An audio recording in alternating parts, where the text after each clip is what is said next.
साताऱ्यामध्ये आधुनिक महाराष्ट्राचे शिल्पकार स्वर्गीय यशवंतराव चव्हाण समाधीस्थळी अभिवादन केल्यानंतर पत्रकारांशी संवाद साधताना राज्याचे सार्वजनिक बांधकाम मंत्री शिवेंद्रसिंहराजे भोसले यांनी खासदार शरद पवार यांनी माजी मंत्री स्वर्गीय अभयसिंहराजे भोसले यांच्यावर अन्याय केल्याचं मोठं वक्तव्य केलं आहे। अभयसिंहराजे भोसले यांचे नेतृत्व महाराष्ट्राने पाहिले होते।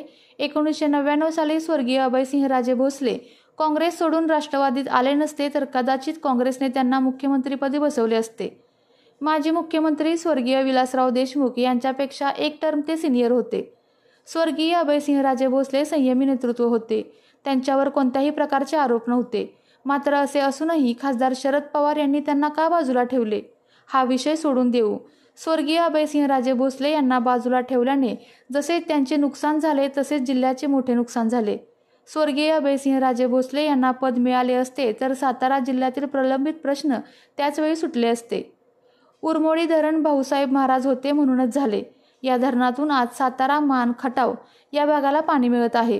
त्यामुळे त्यावेळी संपूर्ण जिल्ह्याचे नुकसान झाल्याचा दावा करत सार्वजनिक बांधकाम मंत्री शिवेंद्रसिंहराजे भोसले यांनी आपल्या भावना व्यक्त केल्या। शरद पवारांनी एकंदरीत त्यांच्या काळात बालेकिल्ला असलेला राष्ट्रवादी तुम्ही होता, त्यावेळी अन्याय केला असं वाटतंय का? मग असं हे बघा, मी माझ्यावर अन्याय केला असं नाही म्हणणार, पण भाऊसाहेब महाराजांवर नक्की केला। आज भाऊसाहेब महाराजांचं नेतृत्व, मी तर नंतर निवडून आलो, मी थोडं नवीन होतो वगैरे सगळं ठीक आहे, पण अभयसिंह महाराजांचं नेतृत्व हे महाराष्ट्रामध्ये सगळ्यांनी बघितलं होतं। तुम्ही पण त्यांच्या कामाचा अनुभव घेतला होता। महाराज जर त्यावेळेला काँग्रेसमधनं राष्ट्रवादीत आले नसते तर एखाद्याच महाराजांचं नाव मुख्यमंत्री पदाला पण काँग्रेसनं पुढे केलं असतं, कारण त्यावेळेला महाराज आणि विलासराव देशमुख हे दोघंच सिनियर, आणि त्यातल्या त्यात महाराज एक टर्म विलासरावांना सिनियर पण होते, आणि महाराजांचं म्हणजे कुठेही त्यांच्यावर आरोप नाहीत, काही नाही, संयमी नेतृत्व होतं। आता ठीक आहे, त्यांना बाजूला ठेवलं, का ठेवलं, काय राजकारण झालं हा विषय वेगळा आहे, ते सोडून देऊ आपण आता, कारण आता महाराज पण नाही, आता ते गेले।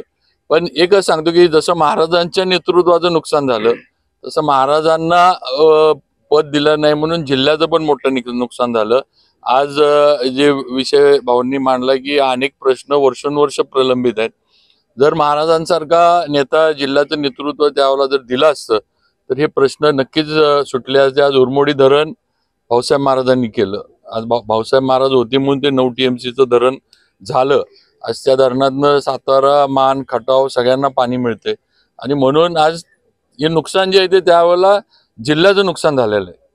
आपल्या तालुक्यातील जिल्ह्यातील बातम्या सर्वप्रथम पाहण्यासाठी आजच सातारा न्यूजला YouTube चॅनलवर सबस्क्राईब करा, लाईक करा, शेअर करा आणि बेल आयकॉन प्रेस करायला विसरू नका।